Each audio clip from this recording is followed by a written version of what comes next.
ஆலய தீபம் நேயர்கள் அனைவருக்கும் வணக்கம். நான் மீனாட்சி சுப்பிரமணியன், ஜோதிடர் மற்றும் பக்தி சொற்பொழிவாளர். ஆலய தீபம் சேனல் மூலமாக உங்களோட ஒரு பயனுள்ள தகவலை பகிர்ந்து கொள்ள போகிறேன்.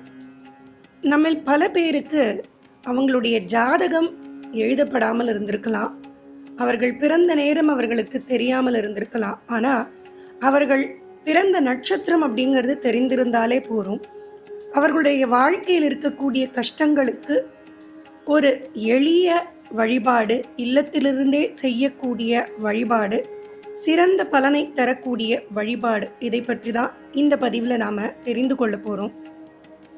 இது உங்களுடைய நட்சத்திரத்தின் தெய்வங்களை கொண்டும் அந்த நட்சத்திரம் இருக்கக்கூடிய ராசியின் அதிபதியை கொண்டும் இந்த வழிபாடுகள் உங்களுக்கு நான் சொல்ல போகிறேன். இது நிச்சயம் பயனுள்ள ஒரு பதிவாக இருக்கும். ஆலய தீபம் சேனலை மறக்காமல் சப்ஸ்கிரைப் பண்ணிக்கோங்க. உங்கள் நண்பர்கள் உறவினர்களிடத்தில் இந்த வீடியோவை ஷேர் பண்ணுங்கள். கட்டாயம் யாரோ ஒருவருக்கு இது பயனுள்ளதாக அமையும். பொதுவான 5 விஷயங்களுக்கு நான் ஆன்மீக ரீதியான வழிபாடுகளை சொல்ல போகிறேன். தன வரவுக்கு, கல்வியில் நல்ல தேர்ச்சி பெறுவதற்கு, நோய் தீர்ந்து தேகபலம் பெறுவதற்கு, வேலை வியாபாரத்தில் சிறந்து விளங்குவதற்கு, காரியத்தில் வெற்றியை பெறுவதற்கு, இந்த 5 விஷயங்களுக்கும் எந்தெந்த நட்சத்திரக்காரர்கள் எந்தெந்த தெய்வத்தை எப்படி வணங்க வேண்டும் என்கின்ற விவரங்களை இந்த வீடியோவில் பார்க்க போகிறீங்க. இப்போது உங்களுடைய பிறந்த நட்சத்திரத்திற்கு யாரை வழிபடலான்னு தெரிந்து கொள்ளலாம் வாங்க. அனுஷம் நட்சத்திரத்தில் பிறந்தவர்கள் வணங்க வேண்டிய தெய்வங்களை குறித்து நம்ம பார்க்க போகிறோம். அனுஷம் நட்சத்திரத்தில் பிறந்தவர்களுடைய இல்லத்தில் பூஜை அறையில் கட்டாயம் இருக்க வேண்டிய தெய்வங்கள் 2. ஒன்று லக்ஷ்மி நாராயணர், இன்னொன்று மகாலட்சுமி. லக்ஷ்மி நாராயணர் அப்படிங்கிறவர் உங்களுடைய நட்சத்திரத்தின் தெய்வமாகவும் அதிதேவதை மகாலட்சுமி தாயாராகவும் இருக்காங்க. அதனால் இந்த 2 படங்களையும் உங்களுடைய பூஜை அறையில் வைத்து நீங்கள் ஆராதனை செய்து கொண்டு வர வர உங்கள் வாழ்க்கையில் ஏறுமுகம் உண்டாகும். மாதம் அனுஷம் நட்சத்திரம் வரக்கூடிய நாளன்று மகாலட்சுமி தாயார் வழிபாடு நீங்கள் இல்லத்திலேயும் பண்ணலாம், ஆலயம் சென்றும் தெய்வத்தை வழிபாடு பண்ணலாம். அதே மாதிரி லக்ஷ்மி நாராயணர் வழிபாடும் நீங்கள் செய்து கொண்டே வந்தீங்க உங்கள் ஜென்ம நட்சத்திரம் வரக்கூடிய நாளன்று அப்படின்னா உங்களுடைய கஷ்டங்களெல்லாம் நிவர்த்தியாகி மன நிம்மதி அப்படிங்கிறது அனுஷம் நட்சத்திரத்தில் பிறந்தவர்களுக்கு பரிபூரணமாக கிடைக்க ஆரம்பிக்கும். இப்போ பொதுவான 5 காரியங்களுக்கு அனுஷம் நட்சத்திரத்தில் பிறந்தவர்கள் எந்தெந்த தெய்வ வழிபாடை மேற்கொள்ளலாம் அப்படிங்கிறத நம்ம பார்க்க போகிறோம். அதில் முதல்ல தன வரவுக்கு எந்த தெய்வத்தை வழிபட வேண்டும்.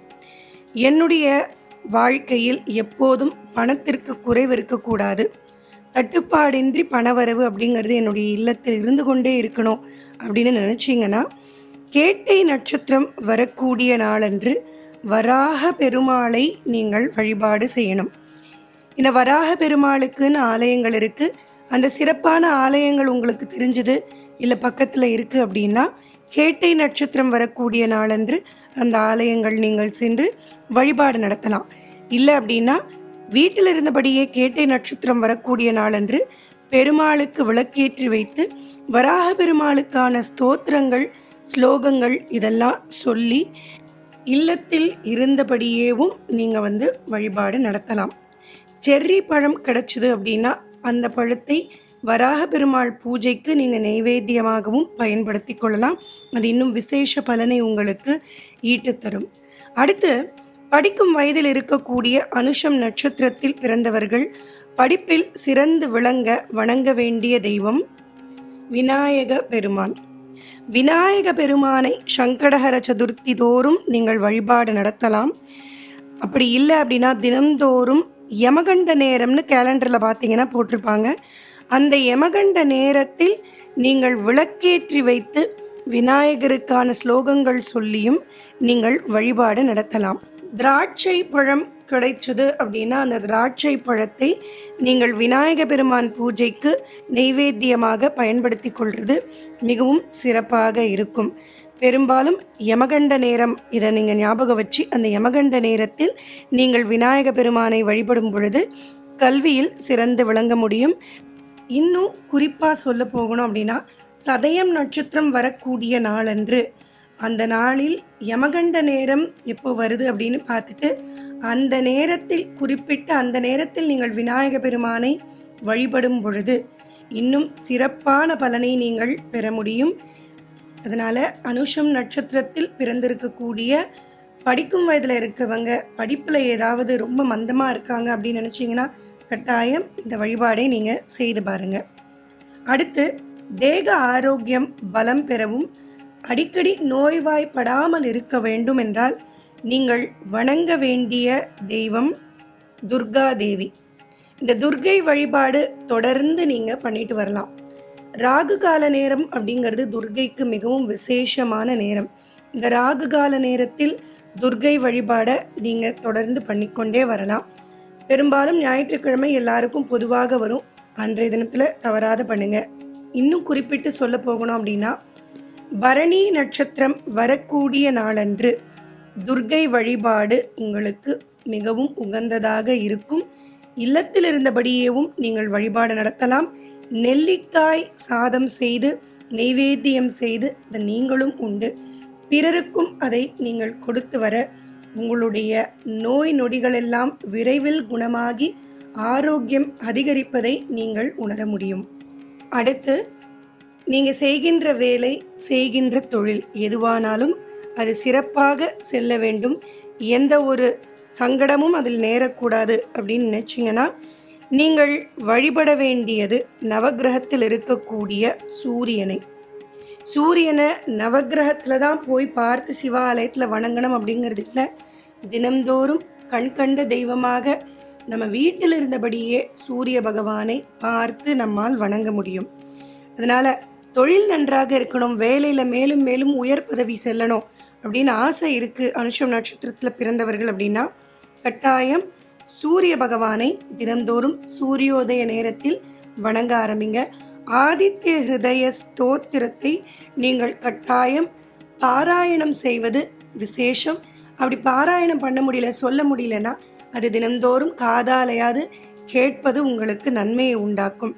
குறிப்பிட்ட நட்சத்திர நாள் அப்படின்னா ஹஸ்தம் நட்சத்திரம் வரக்கூடிய நாளன்று ஆலயம் சென்று சூரியனை நீங்கள் வழிபாடு நடத்தலாம். சூரியனுக்கான விசேஷ ஆராதனைகளோ இல்லை விசேஷமான ஆலயங்கள் ஏதாவது இருக்குது அப்படின்னா அந்த ஆலயங்களுக்கு அஸ்தம் நட்சத்திரம் வரக்கூடிய நாளன்று நீங்கள் செல்லலாம். அல்லது அந்த ஆராதனையை நீங்கள் சூரிய பகவானுக்கு செய்யலாம். நெய்வேத்தியமாக ஆரஞ்சு பழம் கிடைச்சது அப்படின்னா அந்த ஆரஞ்சு பழம் நெய்வேத்தியம் செய்வது மிகவும் விசேஷ பலனை தரும். இறுதியாக, எடுத்த காரியத்தில் வெற்றி பெறணும் அப்படிங்கிறது எல்லாருடைய ஆசையாக இருக்கும்.